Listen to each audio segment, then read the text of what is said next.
నమస్తే, నా పేరు కృష్ణ. నేను ట్రెడిషనల్ వాళ్ళతో బోర్ పాయింట్ చూస్తాను. ఇప్పుడు తెలంగాణలో, ఆంధ్రప్రదేశ్లో చూస్తాను. ఇప్పుడు మనం అనంతపురం జిల్లా కళ్యాణదుర్గవరం అనే గ్రామంలో, సెట్టూరు అనే మండలము, కనుకూరు అనే గ్రామంలో బోర్ పాయింట్ చూస్తున్నాము. ఇప్పుడు ఇక్కడ మొత్తము రైతు 11-12 బోర్లు దాకా వేసినాడంట. రైస్ ఇంటిగానే 3 బోర్లు వేసినాడు. 3 బోర్లు ఫెయిల్యూర్ అయినాయి. ఇప్పుడు నేను పాయింట్ పెట్టే ఒక 40 అడుగుల దూరంలో ఒక బోర్ వేసినాడు, ఫెయిల్యూర్ అయింది. మొత్తం అయినది 5 ఎకరాల దాకా ఉన్నది. మొత్తం తిరిగి చూసినాను. ఇక్కడ మంచిగా అనిపించింది పాయింట్. అది తెలిసి 2 ఇంచులు బాగా పడతాయి. మొత్తం ఇక్కడ 4 గ్యాపులు ఉన్నాయి, కానీ డెప్త్ 600 వరకు వెళ్తుంది. ఈయన వీళ్ళు లోతు వేయలేమన్నారు, 300-400 వేస్తామన్నారు. చెప్పిన 600 వేసుకుంటే మంచిగా వాటర్ వస్తాయన్నాడు. తొందరగానే బోర్ వేస్తామన్నారు. ఇక్కడ మొత్తం గ్యాపులు అయితే మంచిగా ఉన్నాయి. నేను ఇక్కడ 3 పద్ధతులతో చూస్తున్నాను. ఒకటి కొబ్బరికాయ, ఒలిచిన కొబ్బరికాయ, ఒకటి పచ్చి కొబ్బరి బొండము, ఒకటి దుసార్ తీగతో. ఇక్కడ 3 పద్ధతులతో చూసి నేను ఫైండ్ అవుట్ చేసి వాటర్ ఎక్కడ ఏమనేది, ఇదన్నీ చెట్లన్నీ ఉంటే మొత్తం క్లీన్ చేపించేసి బోర్ పాయింట్ పెట్టాను ఇక్కడ మంచిగానే. ఇప్పుడు మరి వేరే పద్ధతితో చూస్తున్నాను. ఇక్కడ అక్కడ తోటలో ఉన్న ఒక చెట్టు కొబ్బరికాయతో తీసుకొని, చెట్లు ఉన్నాయి, ఆ చెట్లు కొబ్బరికాయ తీసుకొని చూస్తున్నాను పచ్చి కొబ్బరికాయతో. చూడండి, నేను కొబ్బరికాయతో చూస్తున్నాను ఇది. మళ్ళీ నెక్స్ట్ నేను దుసార్ తీగతో చూస్తాను. మళ్ళీ ఎట్లా ఏమనేది చూడండి ఈ వీడియోలో.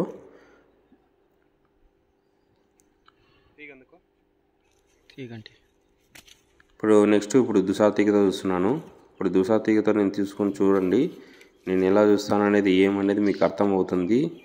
చూడండి, ఇక్కడ మాత్రం పాయింట్ మంచిగా ఉంది. పాపం ఆయన అడుగుతానే ఉన్నాడు, కృష్ణ పడతాయా లేదా అన్న. పెద్ద అయినా మంచిగా వాటర్ పడతాయి, ఇబ్బంది ఏం లేదు. నేను అంత దూరం వచ్చిన తర్వాత కూడా నీకు నేను ఇంత దూరం వచ్చి వేస్ట్ కదా, నేను మంచిగా చూపిస్తాను వాటర్ అని చెప్పినాను పెద్ద ఆయనకు. ఇప్పుడు దుసార్ తీగతో చూస్తున్నాను. ఆ రైతు పాపం పెద్ద ఆయన బేసి అలిచిపోయినాడు. బోర్లు లాస్ట్ బోర్ అన్నాడు, ఇది ఒక్కటి, ఇంకా ఏం చేయలేమన్నాడు. ఈ తోటలో మొత్తం ఒక పేళ్ళ చెట్లు, చెనిక్కాయ వేసాడు. ఇక్కడ మొత్తము మంచిగానే ఉంది, పంట గింట అంతా. పాపం నీళ్ళు లేక చాలా ఇబ్బందిగా ఉంది ఆయనకు అన్నాడు. చూసి మంచిగా పాయింట్ పెట్టానని ఇక్కడ 3 పద్ధతులతో చూసి నేను పాయింట్ పెట్టినాను మంచిగా. ప్లీజ్ సబ్స్క్రైబ్ చేయండి, షేర్ చేయండి, కామెంట్ చేయండి. ప్రతి ఒక్కరికి తెలియాలని షేర్ చేయండి.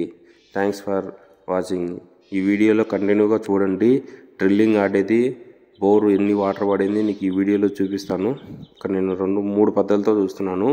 ఒకటి కొబ్బరికాయ, దుసార్ తీగ, పచ్చి టెంకాయతో చూస్తున్నాను. ఈ వీడియో కంటిన్యూగా చూడండి. ఒక 2 డేస్ కల్లా మేము బోర్ వేస్తామన్నారు, అందుకు తొందరగానే బోర్ వేస్తున్నారు. ఫస్ట్ ఇలా వచ్చిందండి గ్యాప్, లైట్ గ్యాప్ వచ్చింది, లైట్గా దుమ్ము అనిగింది. తర్వాత వీళ్ళు చేస్తున్నారు, కానీ ఇక్కడ నేను ఫీట్లు అయితే చెప్పలేదు, అటు ఇటు చెప్పాను. కొంచెం డెప్త్ వెళ్తుంది అన్నాను. ఫీట్స్లో మాత్రం ఇక్కడ చూద్దాం ఇంతవరకు నీళ్ళు పడతాయి, ఎన్ని ఫీట్లు పడతాయని.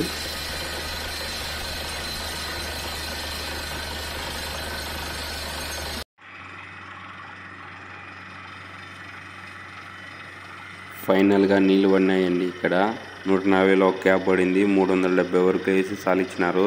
నేనైతే 600 వరకు పెద్దానని అన్నాను, కానీ ఆ 370 అడుగులు వేసి స్టాప్ చేసినారు. మంచిగా పడినాయి, ఇంకా చాలు, మాకు ధైర్యం లేదు, వాడికి పడిన కాడికి చాలని వాళ్ళు ఫిక్స్ అయినారు. లేదు పెద్దానని చెప్పినాను, కానీ ఆయన వినలేదు. 370కి స్టాప్ చేసినారు. మనం ఏం చేయలేము, ఇంకా 600 ఏమన్నా, 370 వేస్తే ఇంకా మంచిగా పడు. నాకు తెలిసి ఒక 3 ఇంచు పైన నీళ్ళు రావచ్చే అవకాశం ఉంది. ఆయన మరి వేయలేదు, మనం ఏం చేస్తాం, ఏం చేయలేము. సర్లే ఇంకా పడిన కాడికి చాలే అని చెప్పేసినాము. మంచిగా పడినాయి, చాలా సంతోషంగా ఉండవు. ఇక్కడ పడిన కనుక ఒక గ్యాప్ మాత్రమే వాటరు, ఇంకా నాకు తెలిసి 3 గ్యాపులు అట్లే ఉన్నాయి. ఆ 3 గ్యాపులు కనుక 600 లోపల పోతే మంచిగా తెగుతాయి.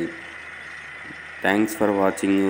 ఇంతవరకు చూసిన ప్రతి ఒక్కరూ సబ్స్క్రైబ్ చేయండి, షేర్ చేయండి, కామెంట్ చేయండి. ప్లీజ్ అండి, ప్రతి ఒక్కరికి ఈ వీడియో షేర్ చేయండి, మర్చిపోకుండా సబ్స్క్రైబ్ చేయండి.